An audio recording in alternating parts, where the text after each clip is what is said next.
అంటే ఆవు ఎంత గొప్పది అనేది మీకు అర్థమవుతుంది. అంటే ఇలాంటి పంటల కోసం భవిష్యత్తులో ప్రపంచ దేశాలకి మనం ఎక్కడి నుంచి అందించవచ్చు. మనం మూడు పూట్ల తినగా 3 దేశాలకి, మనం భారతదేశం లాంటి దేశాలకి దాన్ని అందించవచ్చు. అంత సంపద ఈ భారతదేశంలో ఉన్నది. మనం వ్యవసాయాన్ని దూరం చేశారు, మనకి గో ఆధారిత వ్యవసాయాన్ని దూరం చేశారు.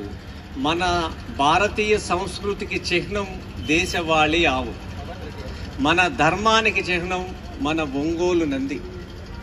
ఆ రెండింటిని దూరం చేసిన వాళ్ళలో అత్యంత పాత్ర కలిగిన వాడు ఎంఎస్ స్వామినాథన్. హరిత విప్లవాన్ని సృష్టికర్త ఎవరైతే ఉన్నారో వాళ్ళు చేసింది అంత అబద్ధము, తప్పు. దాన్ని మనం పుస్తకాల్లో చదువుకున్నాం. ఎంఎస్ స్వామినాథన్ బాగా చేశాడని. ఇంకొక అతను కురియన్, వైట్ రెవల్యూషన్, మన దేశవాళీ ఆవులన్నీ కూడా సంకరం చేసి అప్పటి దేశాన్ని పరిపాలిస్తున్న ఎవరైతే మన సంస్కృతి మీద, మన ధర్మం మీద నమ్మకం లేని వాళ్ళు ఎవరైతే ఉన్నారో, మన ధర్మంలో లేని వాళ్ళ వల్ల మన దేశీయ ఆవులన్నీ కూడా సంకరం చేయబడినవి. దీనికి కురియన్ అని కేరళ అతను, ఎంఎస్ స్వామినాథన్ తమిళియన్ అతను. వీళ్ళిద్దరూ సర్వనాశనం చేశారు మనల్ని. అందుకనే మళ్ళీ అలాంటి పూర్వ వైభవాన్ని తెచ్చిన వాళ్ళల్లో సుభాష్ పాలేకర్ గారు, రాజీవ్ దీక్షిత్ గారు, వీళ్ళ కథనాలు మీరు విని చేస్తే వచ్చే సంవత్సరానికి చాలా మార్పు వస్తుంది. ఇలా మనం కూర్చోక్కర్లేదు, ఇలా చేయక్కర్లేదు. రైతుకి జ్ఞానాన్ని ఇస్తాకి మీరు సమయం కేటాయించండి. మీరు నేర్చుకోండి, మీరు మాస్టర్ అవ్వండి, మీరు ఒక ప్రొఫెసర్ అవ్వండి. గ్రామాల్లోకి వెళ్ళి మీరు సేవ చేయండి. మీరు వ్యవసాయం నేరుగా చేయక్కర్లా, మీరు మాస్టర్ అయితే చాలు. పాలేకర్ గారు వ్యవసాయం చేయట్లా, గత 40 ఏళ్ళ నుంచి మనకి బోధిస్తున్నారు. ఆయన నేరుగా వ్యవసాయం చేయట్లా, ఒకప్పుడు చేసేవాడు. కానీ ఎన్ని మంచి విత్తనాలు తయారు చేశాడు. 40 లక్షల మంది భారతీయ రైతులు వాళ్ళు వ్యవసాయం చేస్తున్నారు, గో ఆధారిత వ్యవసాయం. ఆ 40 లక్షల్లో నేను ఒక్కడిని మాత్రమే. కానీ దేశ జనాభాతో చూస్తే 40 లక్షలు ఎంత? ఒక్క ఆవుని కోసుకు తింటే 150 నుంచి 200 మంది తింటారేమో. కానీ ఒక ఆవు దాని జీవిత కాలంలో 20 సంవత్సరాలు ప్రతిరోజు 2400 మందికి అన్నం పెట్టుద్ది. 18 నుంచి 20 సంవత్సరాల కాలంలో ప్రతిరోజు 2400 మందికి అన్నం పెట్టుద్ది. ఈ జ్ఞానాన్ని ఇవ్వకపోతే మనం స్వతంత్రంగా మన కాళ్ళ మీద నిలబడతాం అనేది ఏ ఒక్కరికి ఇష్టం లేదు. దీంట్లో మొట్టమొదటిది ఎంఎన్సి కంపెనీలు, విదేశీ కంపెనీలు మన మీద మన ఆర్థిక వ్యవస్థని మూలాలని లాక్కుని వాళ్ళ మీద ఆధారపడేటట్టు చేసి ఒక రైతుని కన్జ్యూమర్గా మార్చారు, వినియోగదారుడిగా తయారు చేశారు. రైతు ఎప్పుడు కూడా ఉత్పత్తిదారుడు. భూమిలో ఒక విత్తనం పెట్టి మన్నుని అన్నంగా మార్చే మహనీయుడు రైతు. వాళ్ళకి మనం ఈ జ్ఞానాన్ని మీరు అందించాలి. మీరు ఇలా నిరసనలు చేస్తా అలా కూర్చుని పెద్దగా ఒరిగేదేమీ లేదు. మీరు గ్రామాల్లోకి వెళ్ళి తిష్ట వేయాలి, శిక్షణ ఇవ్వాలి. ఇంతే మార్గం తప్ప ఇంకోటి లేదు. చచ్చిపోదాం అనుకున్న లావణ్య రమణరెడ్డి దంపతులు ఇవాళ 80 ఆవులు సాగుతున్నారు. వాళ్ళకి తింటాకే తిండి లేదు. 80 ఆవులు సాగుతున్నారంటే వాళ్ళ దగ్గర ఎంత సంపద ఉంది, ఎన్ని లక్షలతో ఎన్ని ఎకరాలు కొన్నారు. ఈ వాస్తవాలు మన పాలమూరు జిల్లాలో కారువంగ గ్రామంకి వెళ్ళిరండి మీరు. ఇలా వెళితేనే ఇది శాశ్వతమైన పరిష్కారం. అంతేగాని ఎన్ని ఆవులు పట్టుకుంటాం, ఎన్ని నందులు పట్టుకుంటాం. ఇది పోలీస్ అధికారులు కూడా ఈ భోజనం తినిపించండి. మనమందరం కలిసి ఈ భోజనం తినిపిస్తే మానసికంగా, శారీరకంగా చాలా దృఢమవుతారు. వాళ్ళు డ్యూటీలు మానేసి వ్యవసాయం చేసేవాళ్ళు చాలా మంది ఉన్నారు. సంగారెడ్డిలో ఒక సిఏ ఉన్నాడు, మా దగ్గరికి వస్తాడు. ఆయన సర్వీస్లో ఉన్నాడు, ఈ వ్యవసాయం చేస్తున్నాడు. ఎవరైనా చిన్న చిన్న పెట్టి కేసుల ద్వారా అక్కడికి వస్తే వాళ్ళని లోపల పడేసి కొట్టడం, ఉదయం నుంచి సాయంత్రం వరకు పాలేకర్ గారి పుస్తకాలు ఇచ్చి చదవమంటాడు. మళ్ళీ ఇంకోసారి స్టేషన్కి వస్తే మళ్ళీ చదివిస్తాడు. ఇలా చదివించి వాళ్ళని ఈ వ్యవసాయంలోకి దింపాడు ఆయన. ఇది మార్పు అనేది. ఇలా అన్ని రంగాల వాళ్ళు ఈ వ్యవసాయంలోకి వస్తున్నారు. డాక్టర్లు వస్తున్నారు, లాయర్లు వస్తున్నారు, ఐటీ వాళ్ళు వస్తున్నారు, పోలీసులు వస్తున్నారు, రాజకీయ నాయకులు వస్తున్నారు, అందరూ వస్తున్నారు. కానీ ఎవరికి వాళ్ళు విడివిడిగా పని చేసుకుని తింటున్నారే తప్ప పాలేకర్లాగా సమయం ఇచ్చి బయటకు వచ్చి గ్రామాల్లో నేను నా జిల్లా నుంచి వచ్చా, నా గ్రామం నుంచి వచ్చా, నా గ్రామాన్ని బాగు చేద్దామన్న ఆలోచన ఏ ఒక్కరికి లేదు. ఎవరికి వాళ్ళు నా కుటుంబం అనుకుంటున్నారు. మనం అలా కాదు. మనదంతా కలిస్తేనే కుటుంబం, మన ధర్మం అంతా కలిస్తేనే కుటుంబం. అందుకని మీరు సమయం ఇస్తూ నేర్చుకుంటారంటే మీకు నేను శిక్షణ ఇస్తా. మీరు అసలు ముందు రాజవర్ధన్ రెడ్డి గారు పొరం వెళ్ళి చూసారండి. మేము 3 లక్షలు అంటున్నాం, ఆయన మాటల్లో చెప్తాడు. ఒక ఎకరానికి ఎంత సంపాదించాలో ఆయన చెప్తాడు, వినండి. మీరు మీ ఎదురుగా ఉన్నాడు ఆయన. ఇక్కడ మనం ఇలా కూర్చుని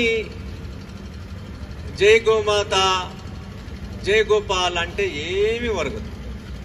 ఇది దేనికి పనికిరాదు. రైతుకి జ్ఞానం ఉండి, రైతే మనందరికి అన్నం పెట్టేది. ఆ జ్ఞానంతో ఉన్నాడు కాబట్టి ఇలాంటి సమస్యలకు వచ్చాం. శాశ్వత పరిష్కారం ఎప్పటికైనా మన భారతదేశంలో 3 కాలాలు సమానంగా ఉన్నాయి. సకాలంలో వర్షాలు ఉన్నాయి, చక్కని నేలలు ఉన్నాయి, నదులు ఉన్నాయి, గోవు ఉన్నది. ఈ గోవులతో మనం అందరం ఇప్పుడుకున్న గోవులతో చేసినా కూడా 5-10 సంవత్సరాల్లో మనం అన్ని సాధారణ కాన్పులే చూస్తాం. గర్భిణీలకి వీర్య కణాలతో బాధపడే వాళ్ళందరికీ కూడా మంచి పిల్లలు పుడతారు ఈ గో ఆధారిత వ్యవసాయంతో. మళ్ళీ ఒక్క పిల్లోడు పుడితే 3 మనుషులు పని చేసుకెళ్ళే శక్తి సామర్థ్యం వాళ్ళలో ఉంటుంది. 3 మనుషులు పనిచేస్తాడు. ఇవన్నీ కూడా వ్యవసాయంతో ముడిపడిన దేశం మన భారతదేశం. మనం ఎవరి దగ్గర చేజాపక్కర్లేదు. ఇప్పుడు లావణ్య రమణారెడ్డి ఏ స్కీములు వాళ్ళు తీసుకోరు, ప్రభుత్వాల దగ్గర చేజాపరు. పాలేకర్ గారి వ్యవసాయ విధానంలో ఉన్న వాళ్ళు ఎవరు కూడా చేజాపరు. వీళ్ళే ఇస్తారు, తీసుకోండి అంటారు. వచ్చిన వాళ్ళందరికీ అన్నం పెడతారు, వచ్చిన వాళ్ళందరికీ విత్తనాలు ఇస్తారు, వచ్చిన వాళ్ళందరికీ జ్ఞానాన్ని ఇస్తారు. ఇది తెలియక జరిగింది. ఒక ఆవు దేశవాళీ ఆవు పేడ 1 గ్రాములో 3 కోట్ల సూక్ష్మజీవులు ఉన్నాయి. అవి మానవాళికి ప్రకృతికి మేలు చేసి పంటలు పండించే పని అవి చేస్తాయి, మనిషి చేయడు. ఆ జ్ఞానాన్ని మనం తెలుసుకోపోవటం వల్లే అనుకుంటున్నాం. ఊరికే బొట్టులు పెట్టి గోవు చుట్టూ ప్రదక్షిణ చేసి జై గోమాత అంటే ఏమీ లేదు. ఇది మీలో ఎంతమంది మీ గ్రామాలకి మీ జిల్లాలకి వెళ్ళి నెలకి 2 రోజులు కనీసం 2 రోజులు సమయం ఇస్తాను అన్నవాళ్ళు ఎవరైనా చేతులు ఎత్తండి చూద్దాం. మీ అందరికీ నా నెంబర్ ఇస్తాను. మీరు ఫస్ట్ మీరందరూ ఒక టీం, ఎవరు ముందుకు వస్తారు రండి. దీంట్లో ఎవరు ముందుకు వస్తారు రండి. ఈయనకి తోడు ఇంకోళ్ళు కావాలి. రండి, కిందకి రండి.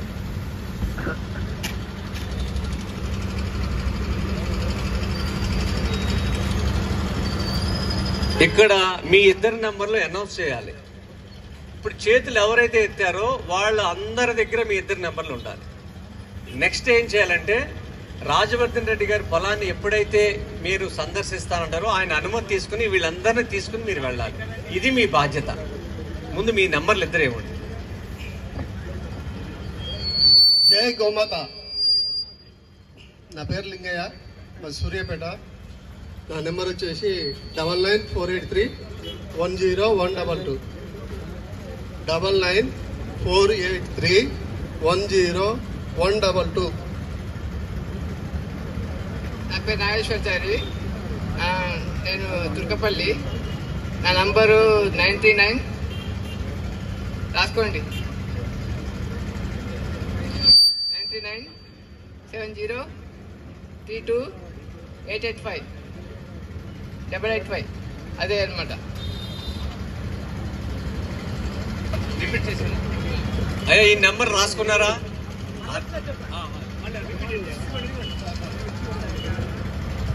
9397032885. మొన్న సాయంత్రము ప్రవీణ్ నాగరాజు గారు వెళ్ళి దీన్ని తీసుకొచ్చారు. ఆయన కారులోనే దీన్ని ఎక్కించుకొచ్చి వీడియో పెట్టారు. చూడండి, స్వామివారి అనుగ్రహంతో మళ్ళీ తిరిగి వచ్చింది. భవిష్యత్తులో ఇవన్నీ ఇలాగే తిరిగి రావాలి, ప్రతిదీ ఇలాగే తిరిగి రావాలి.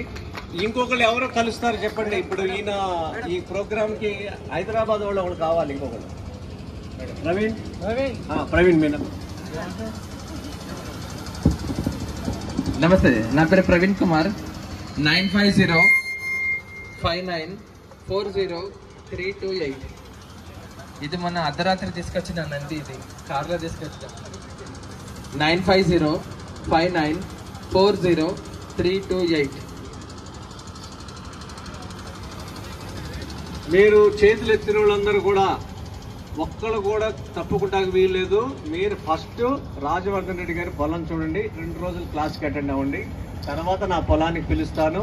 ఇంకా శంకరపల్లిలో ఎయిర్పోర్ట్ దగ్గర వేరే రైతులు ఉన్నారు.